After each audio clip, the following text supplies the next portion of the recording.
I am not Morgan Freeman, and what you see is not real.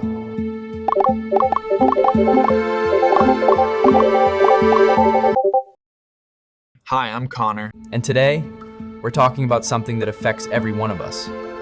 Every time we scroll through Facebook, watch a TikTok, or read a news headline online, we're living in what many experts call the age of misinformation and disinformation. And no, those two words don't mean the same thing. Misinformation is false content shared by someone who believes it's true. Disinformation is false content spread deliberately to deceive. In this video, we'll look at how this problem grew globally, why the Philippines is one of the countries hit hardest by it, what has been done to fight it, what is not working, and where we're headed in the next few years.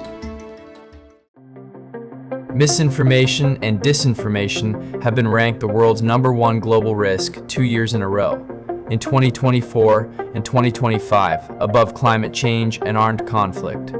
There are now 5.4 billion social media users worldwide, 64% of humanity, spending an average of 2.5 hours daily on these platforms.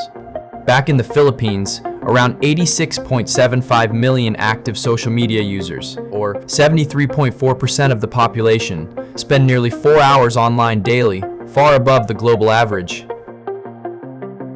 Facebook's own former executive, Katie Harbath, once called the Philippines patient zeros in the global misinformation epidemic. During the 2016 elections, Duterte's campaign deployed a coordinated troll army, directed by social media manager Nick Gabonata, spending 10 million pesos to manipulate public opinion. By 2022, disinformation was used to rewrite history, portraying the Marcos dictatorship falsely as a golden age for the Philippines. The fight against fake news has had real wins. Fact-checkers like Vera Files and Check.ph have consistently debunked viral false claims. Na nagsasabing dinismiss na raw ni Senate President Cheese Escudero ang impeachment case laban sa VP. Hindi rin yan totoo, no? And research by Porter and Wood confirms that fact-checking durably reduces false beliefs. And Google invested $13 million into a global fact-check fund supporting 135 organizations in 65 countries. These are meaningful steps, but they are not enough. The way the machine learning... The core problem is algorithms reward engagement over accuracy. False news spreads 6 times faster on social media than true news. Content moderation is also inconsistent. Platforms are far less effective at catching disinformation in Filipino languages like Tagalog and Bisaya compared to English content.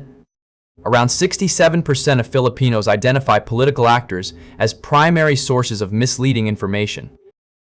In 2025, Meta ended its third-party fact-checking program in the US, which is a major setback, and deepfake technology has already been weaponized in elections in Ireland and the Netherlands. So, where are we headed? Filipinos' concern over disinformation rose from 57% in 2020 to a record high of 67% in 2025. The generative AI market is projected to grow 506% by 2031, making deepfakes cheaper and more accessible than ever. Multiple tech experts suggest the information environment will likely worsen through 2030. However, the EU's Digital Services Act now requires platforms to act on viral disinformation, a meaningful structural check. The projection for our digital landscape is that things will worsen through 2027 to 2028, but that could stabilize by 2030 if regulations and literacy programs scale up. Here are the key takeaways. First, misinformation is the world's top global risk, above climate change and armed conflict. Second, the Philippines is among the most exposed nations, with 86.75 million social media users spending nearly 4 hours online daily, and a long history of coordinated political disinformation. Third, fact-checking and platform interventions like Google's fact-check fund are working, but remain outpaced. Fourth, algorithms, weak multilingual moderation, Meta's rollback of fact-checking, and AI deepfakes are making the problem worse. And lastly, the solution is not just technology. It requires policy, education, and a public that questions what they see online. Thank you for watching. In an age where seeing is no longer believing, critical thinking is our most powerful tool. I'm Connor, and this has been my video essay. On the age of misinformation and disinformation. Bye!